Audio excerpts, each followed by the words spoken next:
Boa noite a todos os meus irmãos do Instituto Espírita Casa de Jesus. É com muito amor e alegria que nesse momento falo a minha casa querida, da qual tenho muita satisfação de fazer parte dessa amada e querida instituição. Convido a todos, por nesse instante, rogarmos ao mais alto a ajuda necessária para reflexões na noite de hoje. Assim sendo, mestre dos mestres e amigo incondicional de todos nós,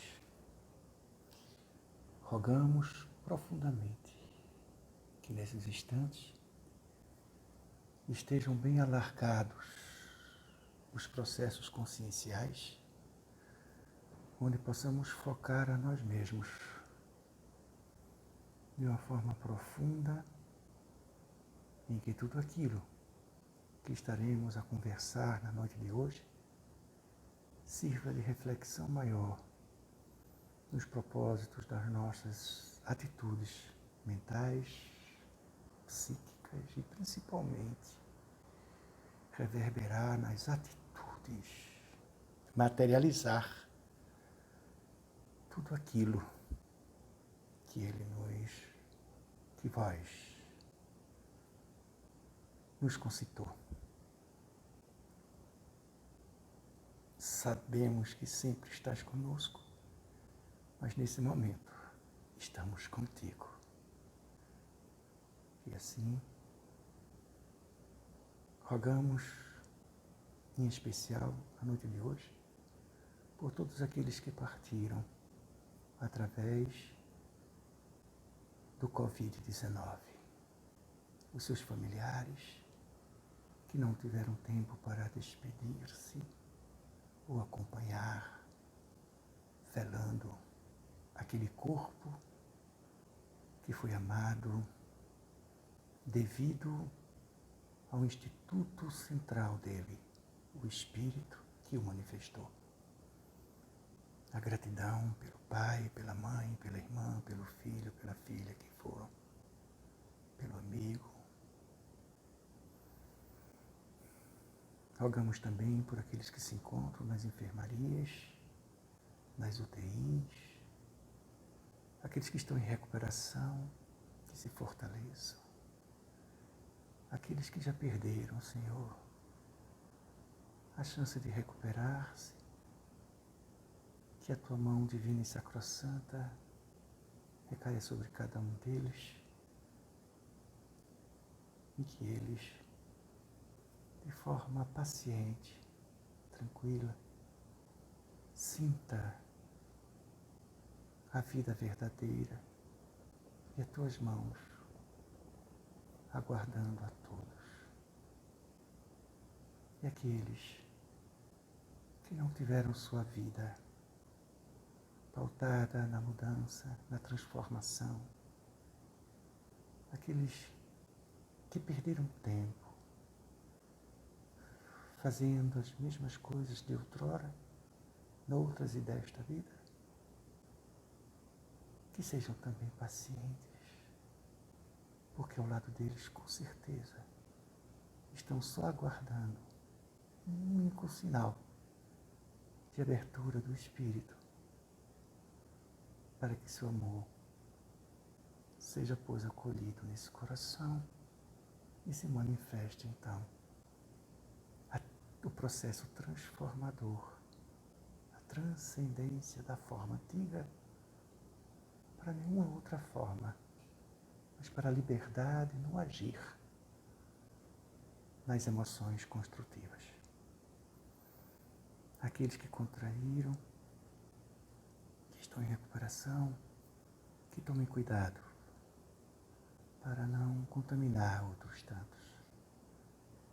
Nós que ainda não contraímos, ou que não vamos contrair, tenhamos a devida responsabilidade de mantermos-nos em casa, tomando todos os cuidados possíveis para que não se manifeste, não se multiplique, não se exponencie as condições para que esse vírus ele tome um campo cada vez maior. Grato por tudo e assim vamos iniciar o nosso comentário. Na noite de hoje, o Marcos me pediu para desenvolver o tema O Jugo Leve. Vamos lembrar Mateus, capítulo 11, versículo 25, 26, 28 e 30. E ele diz o seguinte: Vinde a mim, todos vós que estáis cansados e oprimidos, eu vos aliviarei. Tomai sobre vós o meu jugo e aprendei de mim, que sou manso e humilde de coração. E encontrareis descanso para a vossa alma, porque o meu jugo é suave e meu fardo é leve. Em primeiro momento, vamos, como o dado foi nos dado a comentar sobre o jugo. O jugo, ele vem do grego, zigum, né? Jugo. E do latim, jugum, né? Que quer dizer, é uma canga.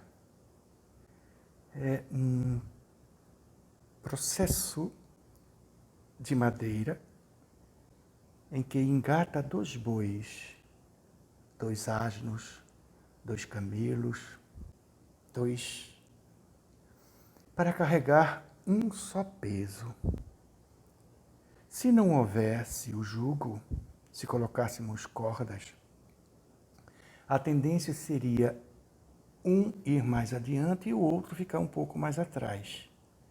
Então, quem estava mais adiante iria puxar o carro quase que na totalidade. Quem estava atrás carregaria pouco ou nenhum peso. Então, um se esforçaria e o outro não. Enquanto que um só é sempre mais difícil. Mas se temos 2, o peso é dividido. Então, 2 bois no jugo, eles são obrigados a andar juntos, passo a passo, devido à presilha.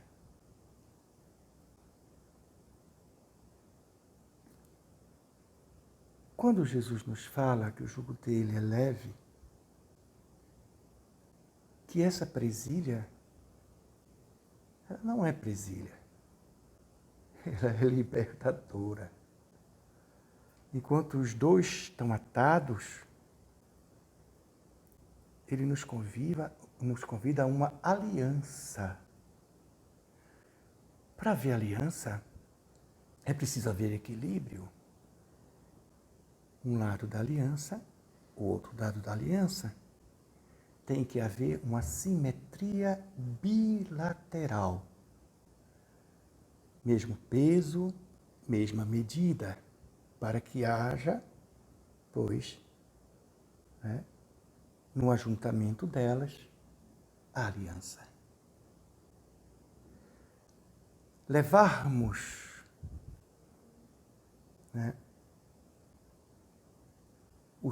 o peso só cansa. E se estamos oprimidos, mas aí vamos refletir, oprimidos. A gente pode estar oprimido por alguém, ou sermos oprimidos por nós mesmos. Alguém pode nos oprimir, fazendo que nós façamos o que ele queira, sendo sensato ou não, mas nós não temos escolhas. Iremos fazer. Se não fizermos, nós sofreremos, que pode ser a perda da própria razão, ela não vai adiantar de nada, porque o opressor não quer, ele não ouve, é só o que ele pensa, o que ele deseja. E os castigos podem ser físicos,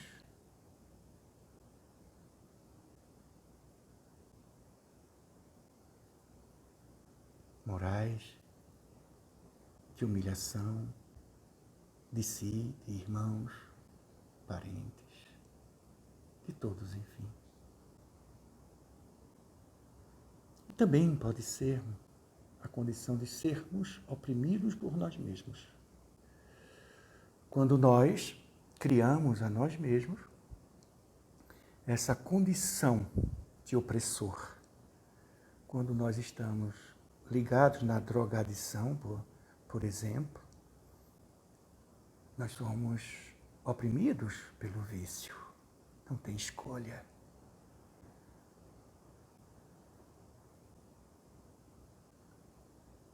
E aí, esse vício pode ser físico, esse vício pode ser mental, esse vício pode ser psíquico, esse vício pode ser comportamental. Então somos oprimidos, a gente quer sair e não consegue. Há um estado repetitivo de conduta. E aí nos oprime, a gente não tem escolha. E é tão forte que acredita que não haja. A gente não tem. Então não acredita nessa possibilidade. Então, com ele ao nosso lado, esse cansaço vai ser diminuído porque esse peso ele vai estar dividido com ele, sendo dividido com ele. E na opressão, ele também divide conosco esse processo de dor, de angústia, de sofreguidão. Mas como isso se passa? Será que a presença de Jesus vai estar com todos nós nesse momento, lado a lado? Isso é possível? Sim. É impossível nós acharmos que ele seja inacessível. Evidentemente. É como os Espíritos nos dizem no Livro dos Espíritos, né? Quanto maior a luz, mais ela atingirá um raio maior. Mas, na verdade, estarmos com ele em termos de pessoa é muito importante. Mas estarmos com uma pessoa e não sermos leais a ela, nós não nos integrarmos numa aliança e respirarmos, não é? uma comunhão filosófica, uma comunhão no processo de espiritualidade, uma comunhão no trabalho mental, no trabalho físico, no trabalho psíquico, no trabalho do processo espiritualidade. Isso, e em todo o processo, vai ser o quê? Equilíbrio. Então, assim, eu não vou segurar só. Não vou estar só. É como nos afirma, né, a última frase, no último parágrafo do Evangelho de Mateus. Eis que eu estarei com todos vós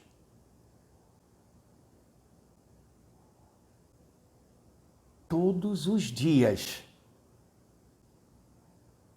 Eis que eu estarei convosco, com vós, todos os dias, até o final dos tempos. Ele mentiu? Nesse ínterim, aí fica evidente, né, que como é estar lado a lado com ele? Como é que a gente... Como é que se faz isso? Eu quero estar do lado dele. Tudo bem, eu quero. Aí ele vai e vem. E fica do nosso lado. E aí qualquer coisa que a gente faça, pum! Ele vai nos ajudar e vai diminuir todos os pesos da nossa vida. Tudo bem, correto? Não. Claro que não.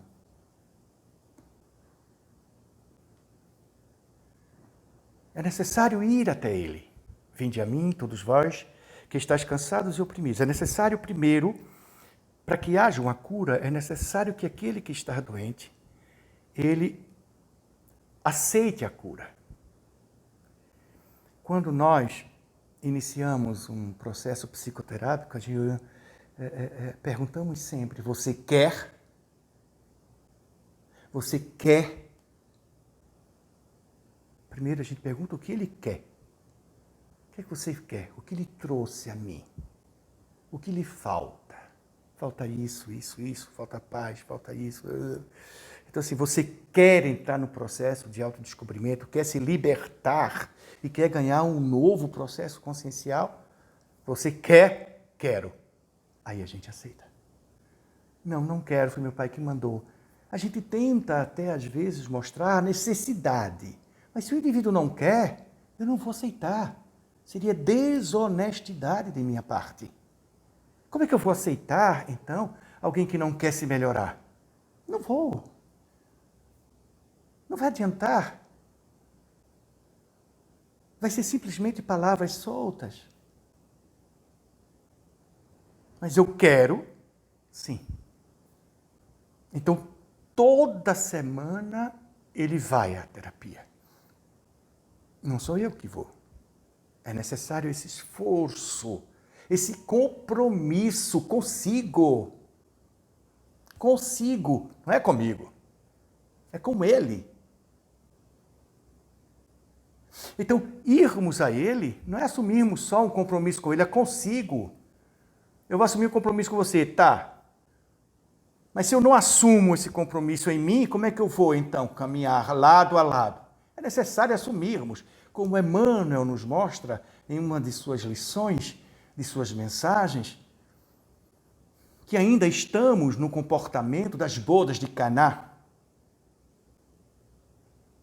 Nós estamos noivos do Evangelho. 2000 anos noivos, porque ainda não decidimos viver a aliança. Vivermos as núpcias, casar-se com o Evangelho. A aliança, mesmos pesos, mesmas medidas. O Evangelho precisa de nós para ser difundido e vivido. Já foi difundido por demais. E vivido. Crido e sentido, sim, mas vivido muito, muito pouco, como nos alerta Dr. Adolfo Bezerra de Menezes. Há muitos cristãos sem Cristo. Então, nesse momento, quando eu aceito esse compromisso, né, aí sim. Aí eu vou. Mas ir até ele no mundo espiritual, ir até ele através de uma prece. Sim, a prece é evocarmos, né, a assistência dele, mas pedir que ele faça por nós, com licença, não é sensato. Se eu não acho sensato e não é sensatez, muito menos ele vai achar. O que é sensato? Vem. Não, eu vou. Mas eu vou de que forma? Quais são os teus princípios? Eu quero ser teu amigo, tá bom. Você fala a verdade? Não quero você como amigo. Você falseia as coisas? Sim, eu falseio. Não quero ser teu amigo. Você não é honesto, eu não vou ser teu amigo. Mas de tudo que você me mostra, me é salutar, me é bom, me convida a expandir aquilo que eu sei e adentrar-se naquilo que eu ainda não sei e explorar insistentemente, incansavelmente. Claro que sim. Então, estar com ele é estar com a sua filosofia, de ver o que ele viveu e é real, consegue ser. Ah, mas ele é Jesus, difícil é para a gente. Mas para ele chegar a ser Jesus, o Cristo, o Espírito mais perfeito que a Terra já conheceu, é preciso caminhar como ele caminhou. Ele foi criado como todos nós, simples e ignorante. Ponto. Então, estar com ele, observe, o ódio. Se eu odeio alguém, esse alguém é meu inimigo. Eu tenho um ódio. E o ódio, ele é sempre alimentado pela lembrança. Lembrança é passado. Então, nunca passou o motivo do qual nos fez odiar aquela criatura. Então, nós ficamos presos. Nós ficamos oprimidos. Nós nos oprimimos a ficar sempre no processo da dor. E quem é que gosta de sentir dor? Com licença. Ah, mas o cristão sabe sofrer. Sim, ele sabe sofrer, mas ele não deseja ficar na dor. Ah, mas a gente não aprende com Jesus Cristo a vivermos a paciência? Sim, a paciência, evidentemente, mas a paciência, ela não deve estar paralisada. Eu sou paciente, serei paciente, mas eu buscarei sair da situação. E a resignação, ela tem que ser ativa. Resignação passiva é alienação.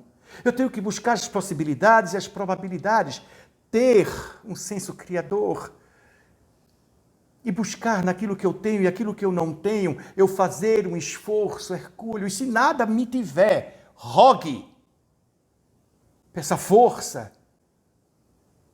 peça intuição. Chegará sim, mas o trabalho é nosso. Então eu estou sozinho, o ódio me é pesado. Eu não consigo me libertar dele. Às vezes o inimigo nem lembra-se que lhe ofendeu, não está nem aí. E nós estamos ligados. Várias vezes, eu já vi pacientes com ódio se deparar com um ofensor e ele dizia assim, quem é você? Nem lembrava mais, nem sabia mais quem era. Ah, você foi aquele que me fez mal. Às vezes faz mal a tanta gente que não sabe qual delas fez o maior mal ou o menor mal. Ou nem sabe em quantas pessoas fez mal. Ou nem sabe que fez mal. Isso é impossível. Mas pode enganar-se a si mesmo, achando que não fez mal a ninguém. Por quê? Porque me estava no direito. O direito de quê? Tirar proveito. São essas pessoas que acreditam só no campo da materialidade, que só vivem uma vida e tem que ser o quê? Esperto, para tirar proveito em tudo. Isso é que se chama miséria. A miserabilidade é essa. Esse é o miserável. Não é aquele que não tem nada para comer, para vestir e onde morar. Não, não. Esse que não tem nada para comer, vestir e onde morar, muitas vezes é muito mais heróico que qualquer um de nós. Como nos faz lembrar Lázaro.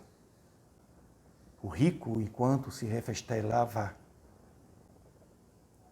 nos seus banquetes, vestindo o linho, a púrpura, Lázaro estava exposto às chagas e sentir fome. Ao partirem, não foi a pobreza que fez Lázaro ganhar os céus. E não foi a riqueza que fez o rico viver os padecimentos. Mas foi Lázaro ali, resignadamente, não se alterar, não se zangar, mas Lázaro buscava. Lázaro nunca desistiu. Quanto mais dor tinha, mais ele confiava no dia de amanhã. Mais ele ia adiante.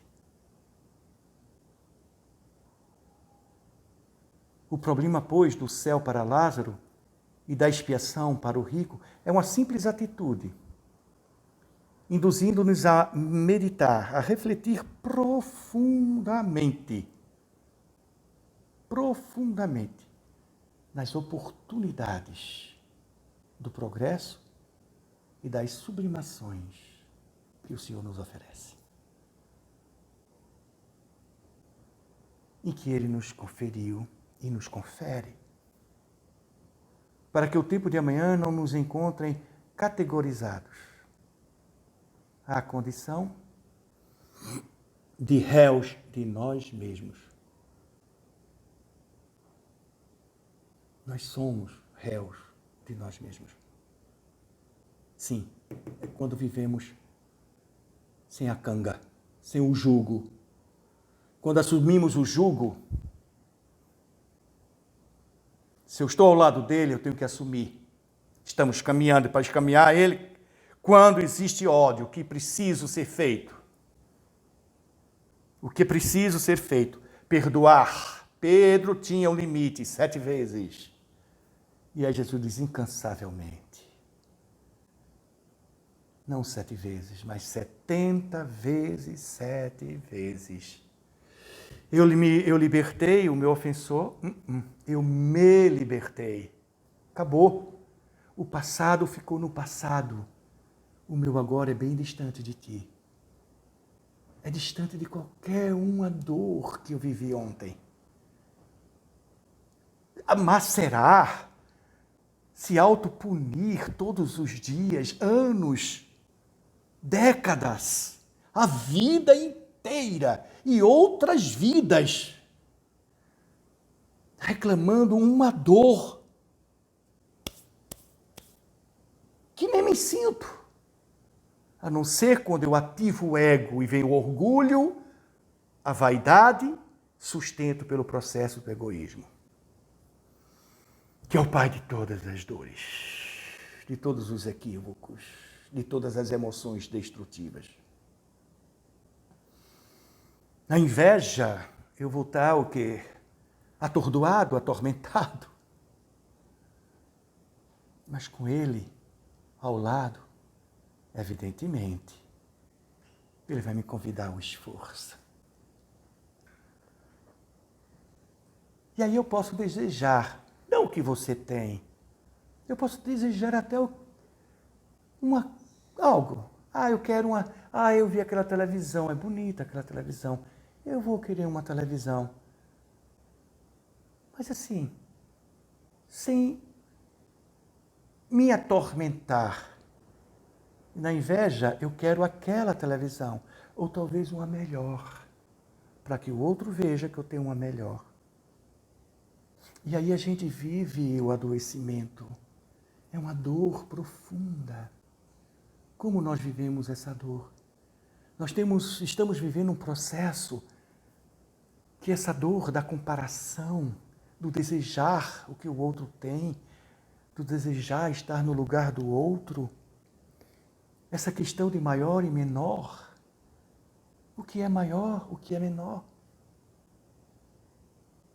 está só no sentido da comparação. A gente não deve se comparar nunca. Nunca. Comparar. Vamos encontrar sempre alguém a mais, alguém a menos, e isso vai adiantar de quê? O mundo em que vivemos, o mundo material, o mundo mamão que está nos oferecendo, adianta bastante. Mas as portas que são abertas neste mundo, elas muitas vezes fecham as portas da nossa própria consciência. E nós não encontramos saídas quando chegarmos na vida verdadeira. Porque umbral não é sinônimo de inferno. Umbral é um estado repetitivo de atitudes, aonde a consciência, evidentemente, como nos afirma Joana de Ângeles, o pensamento é antecipação do ato. Vem um pensamento, no reforço desse pensamento, a gente entra no processo psíquico e, de repente, a gente está no que Sigmund Freud chama de estado repetitivo de conduta, tormento. E a gente não consegue sair. Quando a gente para e abre uma única fresta, uma única instância, a luz adentra. A treva não existe. A física quântica deixa isso bem claro. Se fecharmos toda essa sala e deixarmos ela na treva, e lá fora, luz, hermeticamente fechada, totalmente, aqui trevas profunda, e lá fora luz. Se eu abro uma fresta, a luz adentra. A luz adentra. A luz adentra, numa velocidade de 300 mil quilômetros por segundo. Façamos o contrário. Coloquemos essa mesma sala hermeticamente fechada, sem nenhuma fresta, nada. E lá fora treva. Eu abro na mesma proporção uma fresta. A treva vai entrar? Não. Por que ela não entra? Porque a ausência. O ódio, o rancor, a inveja, o ciúme, o despeito, a mentira, é a falta de Jesus, é a falta do compromisso. Busca a verdade que ela te liberta. O egoísmo não é verdadeiro, é uma falácia. O orgulho é falácia. O egoísmo é falácia. O ódio, o rancor, não existe. Existe o quê no ódio? Só a memória de algo que já passou. E ele nos chama a viver o presente, que é tão precioso.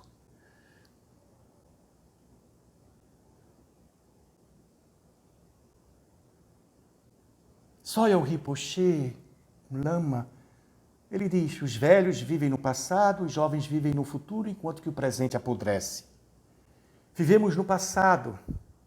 Quem vive de passado, porque o presente não está nada bom.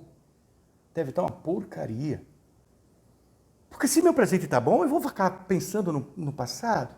Eu estou bem no presente. Ah, porque eu estou pensando no futuro melhor? Porque meu presente não está legal. Faça o seu presente legal. Faça o seu presente precioso.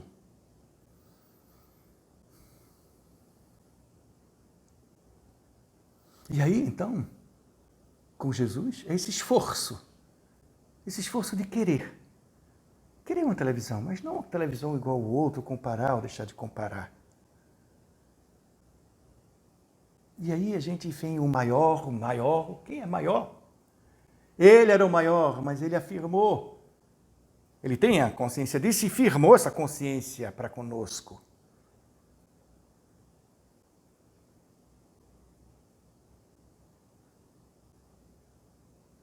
Ele afirmou, eu sou a luz do mundo.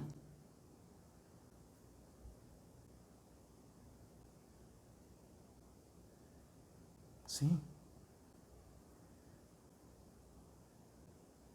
Ele firmou. Mas também ele firmou que a sua escolha era nos servir. Era nos servir. O maior no menor. É um dos atributos em que Deus nos ensina que o maior tem que estar no menor. Eu não vim para o doutos e os sãos. Um físico quântico, Amit Goswami, ele é devoto de Krishna, mas ele disse, Jesus é o único ser que viveu uma lei cósmica. Essa lei cósmica é que o maior sempre está no menor. E o menor está sempre no maior.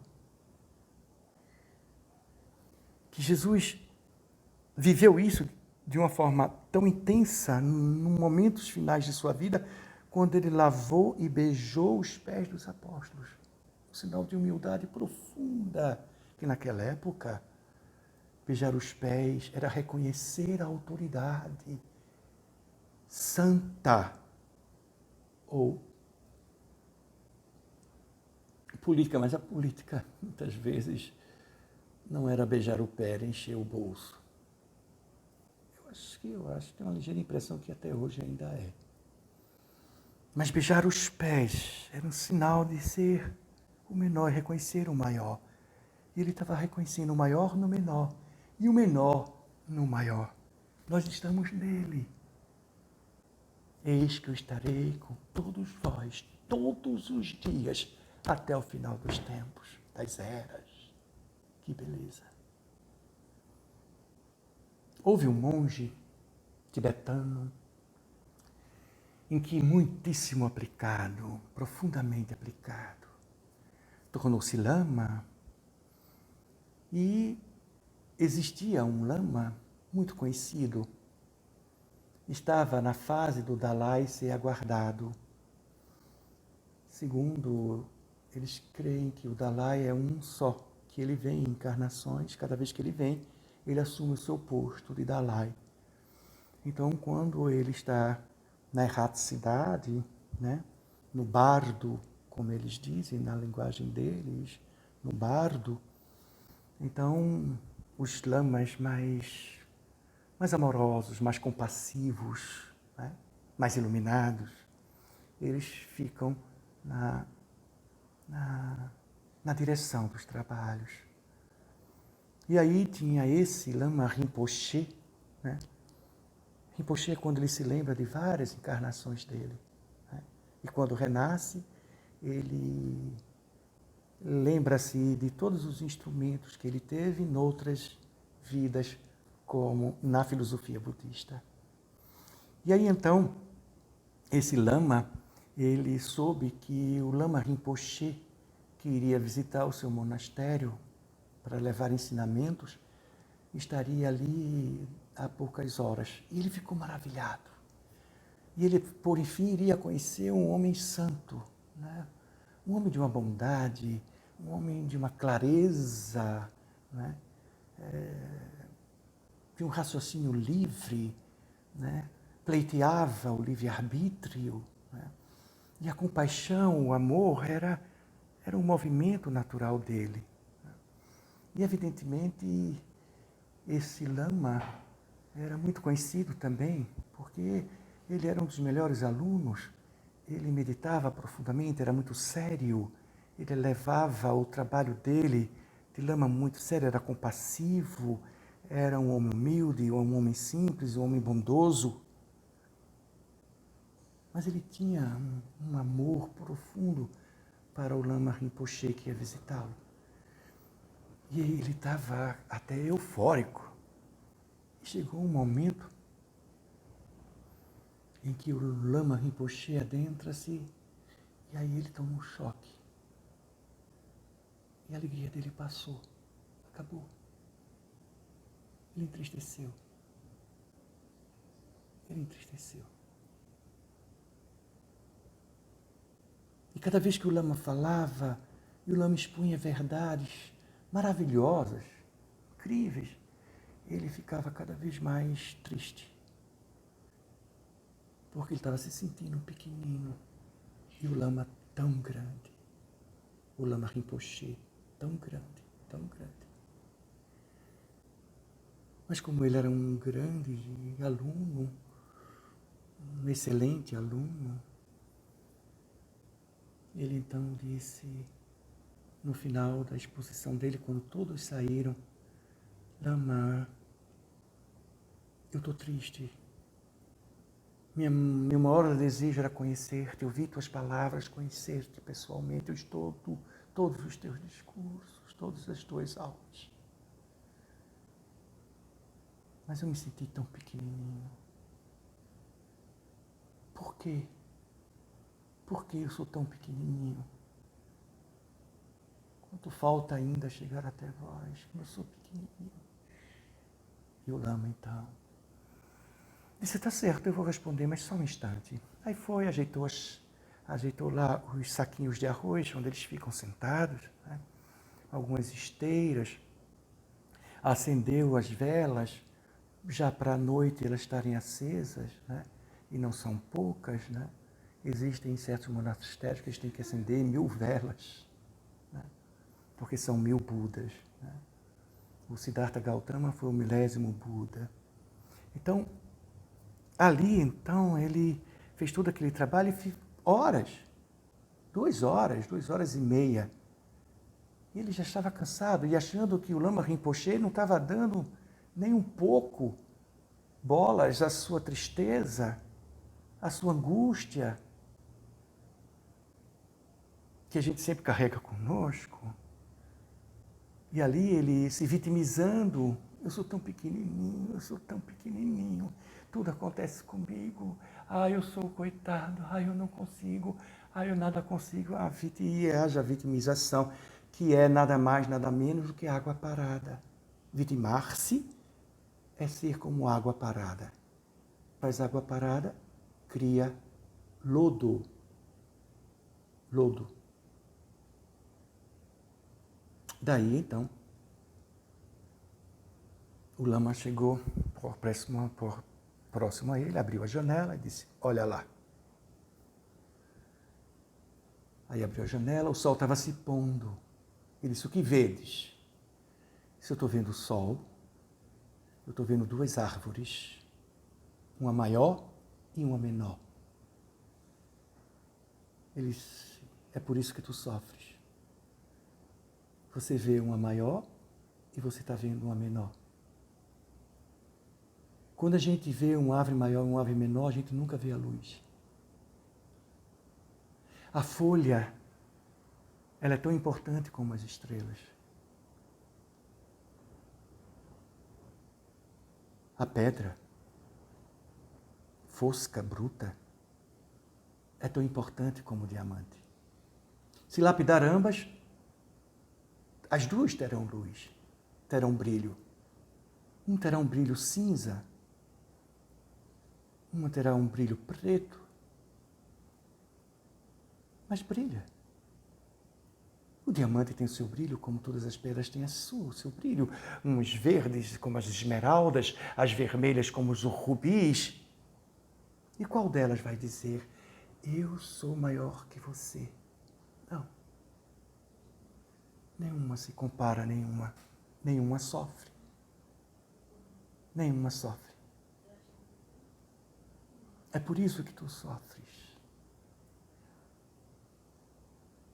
E Jesus se colocou igual a todos nós. Se fez até menor para mostrar-nos que essa questão de maior é aquele que não faz nenhuma questão de ser o menor.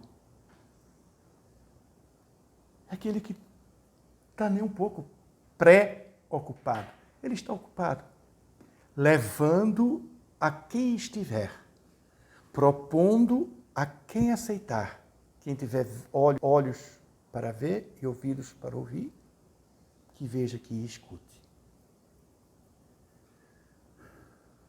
Sim, tudo torna-se mais pesado quando estamos sós.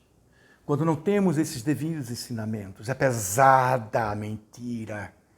Porque o indivíduo que mente, ele fica sobre saltos o tempo todo, com medo do desmascarar-se. Mas aí, na verdade, você fica livre, completamente livre. Não importa se digam ou não digam que você está mentindo, você tem a certeza da verdade. E esta ninguém lhe tirará. Ninguém. Ninguém. Faz lembrar-nos o precursor do Espiritismo, Sócrates. Vamos, Sócrates, saia, temos a chave. Venha, tua esposa está aqui. Tu não ficarás preso, terás a liberdade. Mas quem disse que eu estou preso? Quem disse que eu estou preso? Nada o prendia. A verdade nele, que ninguém conseguia conceber, ninguém atingia, inquietava. É que muitas vezes a gente não se aproxima do Cristo porque a gente fica inquieto, porque a gente opta pela distância, embora saiba que o caminho, a verdade e a vida ali está bem claro. E como Jesus não nos ensinou a ter, o caminho, a verdade e a vida está no eu sou. O eu sou é o caminho. O eu sou é a verdade. O eu sou é a vida. Brilhe a vossa luz. Somos luz. Somos luz e é necessário expandi-la. E para expandir, temos que nos encontrar com as verdades, e nenhuma verdade em que o tempo vai, pois, acabar e o ferrugem vai corroer, ou ninguém vai nos tirar, que é o único tesouro que para onde nós formos, em qualquer parte dessa galáxia, de outras galáxias, deste cosmos, ou nos mundos, multiversos, terá valor. Que se há multiverso, não existe um Deus em cada um. É um Deus para os multis, seja o quanto for. E aí a gente vai ficar mais cada vez espantado com a grandeza dele.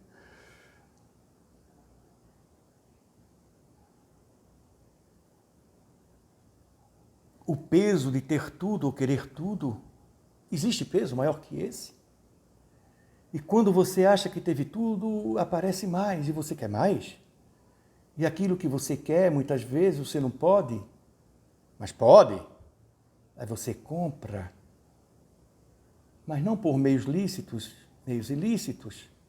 Você engana, você forja, você rouba, você tira, mata, engana. Delitos físicos,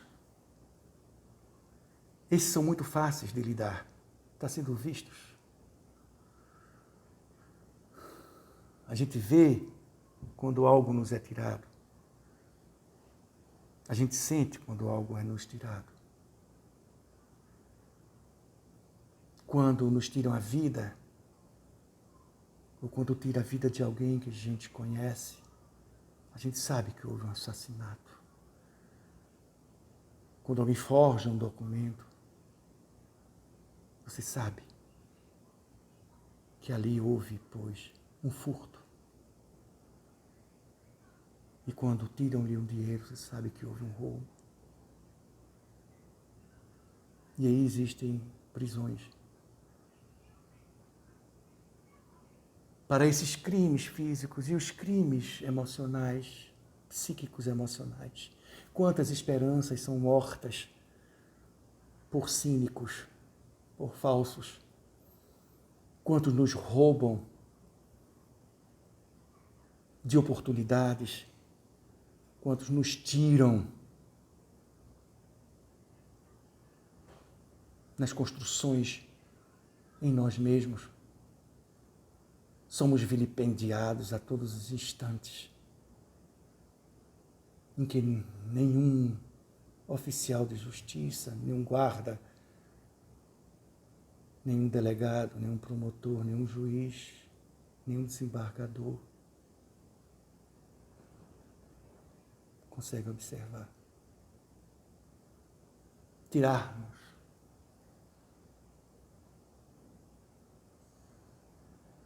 Por quê? Porque alguém quer tudo.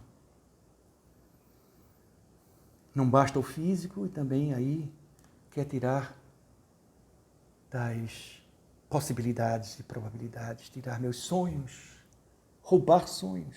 Quantos sonhos são roubados? Quantas esperanças são assassinadas?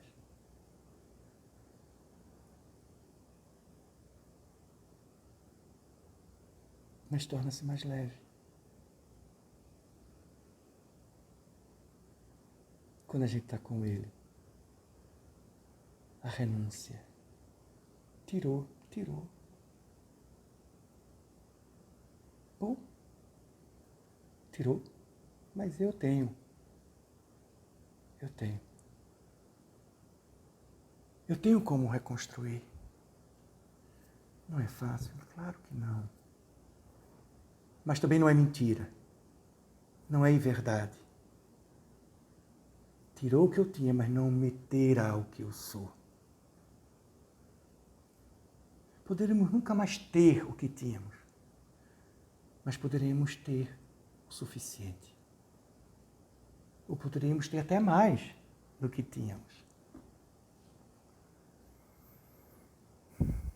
E faz tudo isso. Estar com Ele é mais leve. A vida torna-se mais leve, mais branda. A humildade. Eu não vou ter essas comparações, a simplicidade, muito menos. Enquanto que eu estou me comparando, sempre vai haverá maior e o menor eu vou subjugar o maior, eu vou então subserviar-me a ele. Com licença, nunca vai ter paz. É pesado. É pesado. É pesado. Mas aí, né? Aí nós entramos na questão maior. E tudo isso, como é que acontece tudo isso? Como é que se faz tudo isso? Como é que a gente vai ver tudo isso? Tudo bem. Eu decido então pelo perdão, eu decido então pelo esforço, eu decido então pela verdade, eu decido então pela renúncia. Mas isso de que forma? É a flor. Mas em toda flor tem a delicadeza. Delicadeza não é fraqueza. Jamais. A delicadeza é muito mais forte do que muitas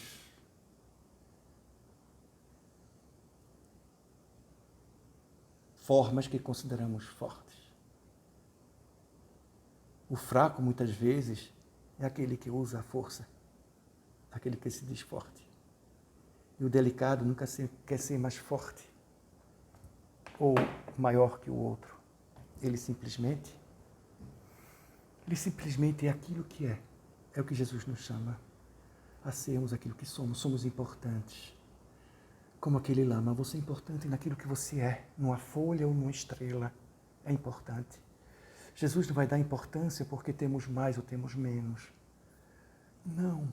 Nós temos a mesma importância. Tanto que ele nos diz, o primeiro ao último, ao trabalhador de última hora, receberão o mesmo quinhão. É a mesma importância. É a mesma importância. Nenhum assalariado vai ganhar mais. Nem o da primeira hora, da última hora. Todos ganharão o mesmo valor.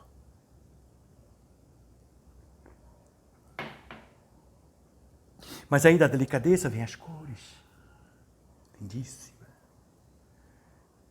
Se observarmos os tipos de cores, o trabalho delas é assim, é impressionante. Eu fico imaginando a natureza assim, é extremamente simples, mas profundamente sofisticada. E ali, além das cores, tem a fragrância, o perfume, a alma. E o que dá cor, o que dá força a essa alma? O amor.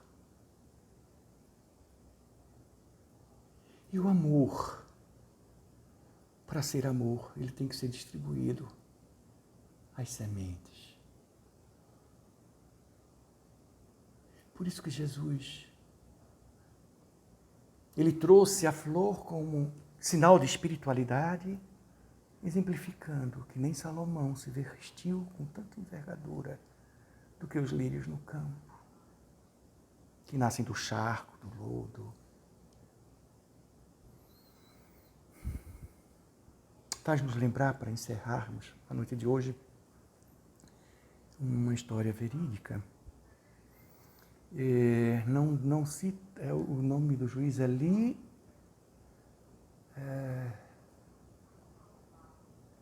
é um nome muito difícil, porque é do leste europeu, né? Dr. Lee, um juiz, e que Dr. Lee, poucas pessoas sabiam o nome dele. Era o juiz do abraço, né? Ele abraçava o réu que chegava, abraçava as testemunhas, abraçava todos. Ele chegava a sair, saía abraçando a todos. Ele abraçava com muito carinho, com muito amor. E todo mundo achava lindo. Ele abraçava todas as pessoas. E cada vez mais, né, ele ia ficando mais e mais conhecido e as pessoas já chegavam perto dele aguardando o abraço dele. E todos que chegavam, ele abraçava e ali ficava. E ele saía abraçando, abraçando, abraçando. E um dia, alguém deu a ele um coração, né? E dizendo que o abraço dele tinha um sinal de amor, né? E aí ele achou interessante. E aí então, quando ele abraçava, ele dava um coração, que ele dizia que o abraço é a manifestação do coração. O abraço é a manifestação do coração. Abraçar. E aí ele abraçava e dava um coração. As moças colocavam, né, no lugar ao lado do broche, e outros colocavam na lapela, né? E ali ele saía. Um dia, ele foi convidado a várias conferências, né, para falar desse caso estranho. Veja, manifestar o coração em abraços causa estranheza. Estranheza. E aí, então, ele, em certo momento, ele estava numa conferência e aí ele falou, as pessoas tudo expectativa, né? Ao terminar, esperando o abraço dele, né? Então ele estava aguardando, todos estavam aguardando o abraço, né? E num dado momento, um grupo de jornalistas veio até ele e, chegando a ele, disseram assim,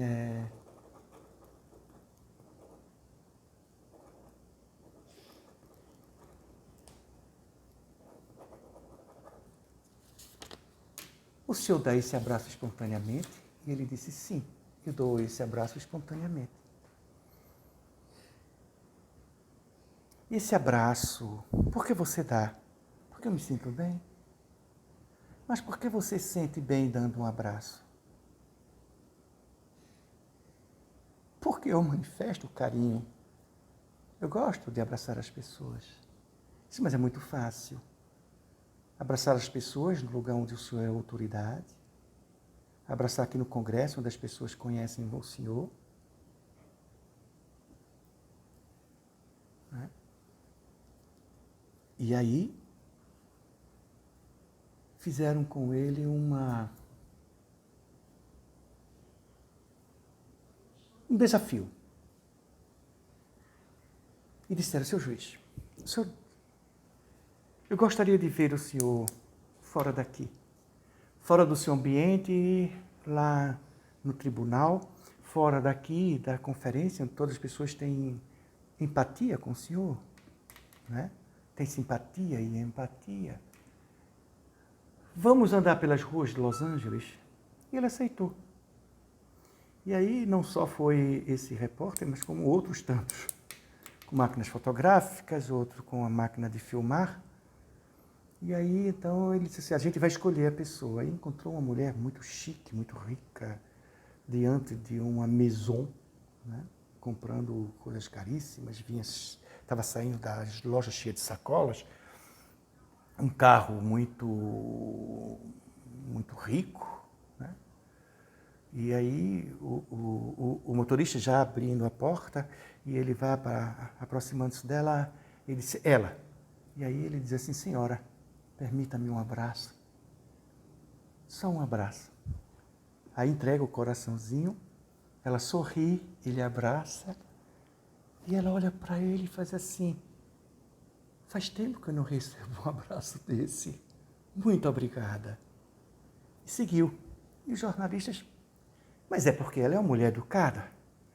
Então vamos ver, aí viu um guarda, no momento em que estava brigando com o dono de uma BMW que havia batido. O homem da BMW, muito rico, evidentemente, estava querendo impor-se à autoridade do guarda. E o conflito estava muito feio, muito feio. Então, disse assim, ali, com aquele guarda agora. E aí, então, o doutor Abraço, o juiz Abraço, né?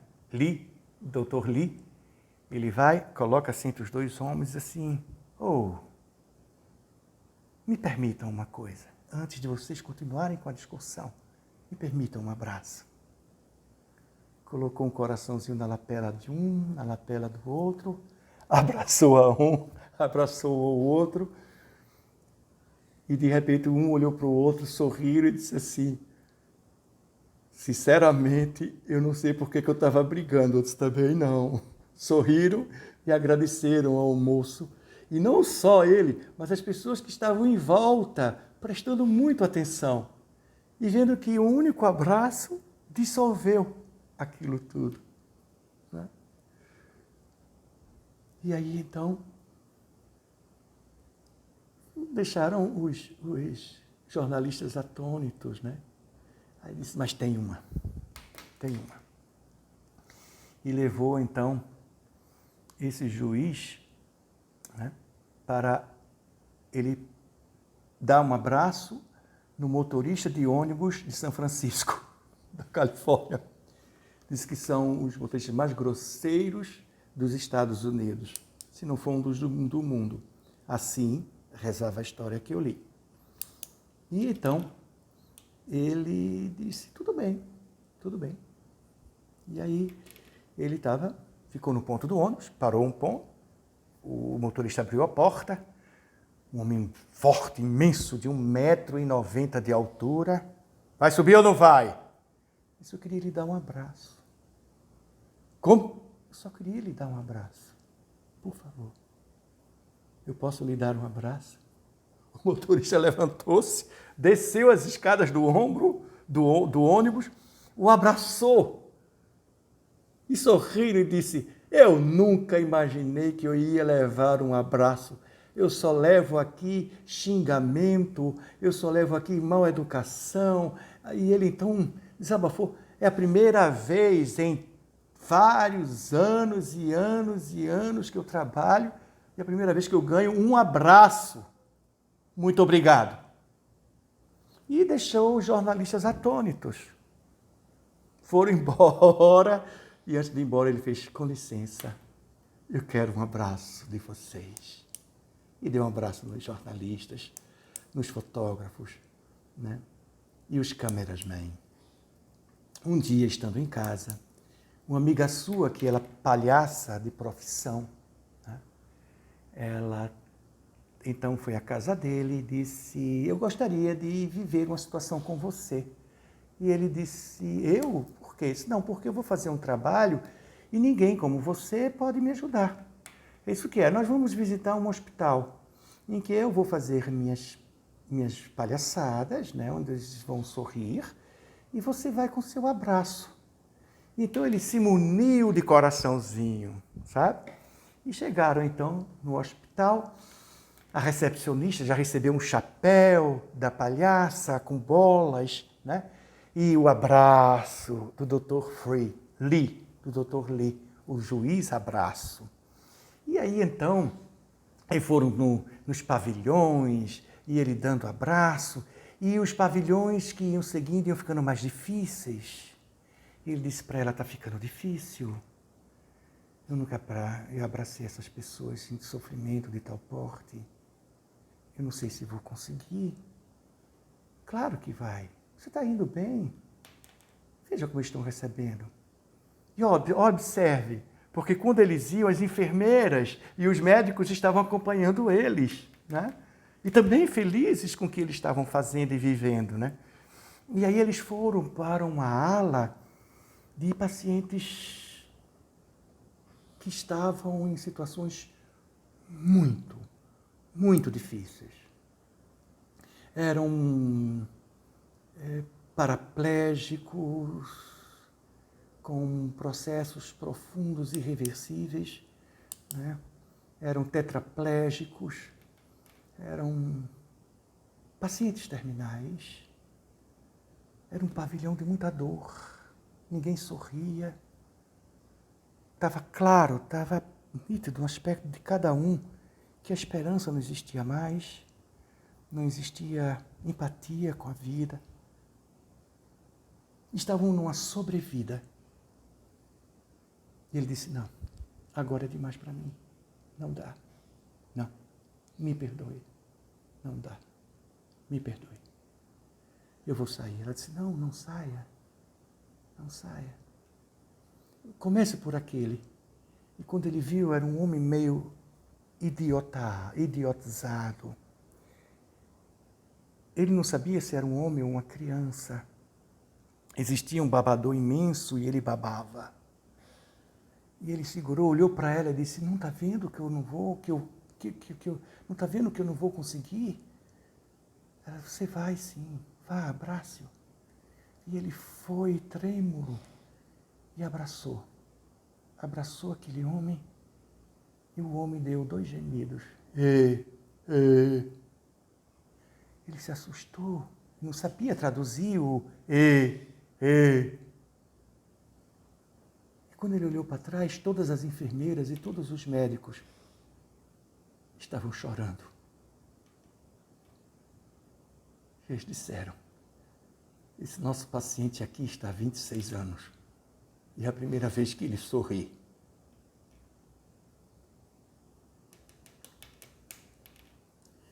Um médico com um abraço, um juiz com um abraço, faz um milagre de anos a fio sem dar um sorriso. Imagine nós abraçarmos o ideal crístico. É felicidade, não é um sorriso. É felicidade plena.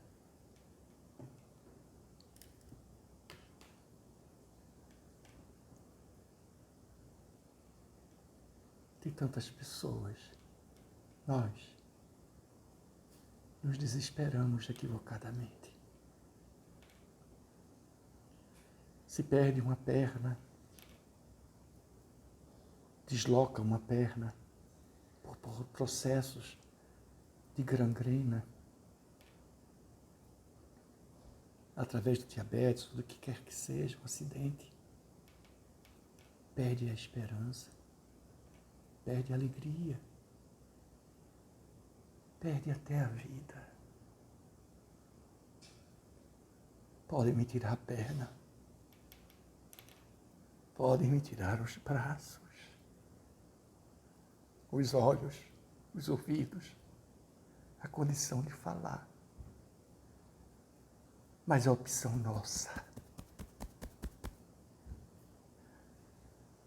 não perdermos a alegria, não perdermos a esperança. Ficamos doentes, perdemos a paciência.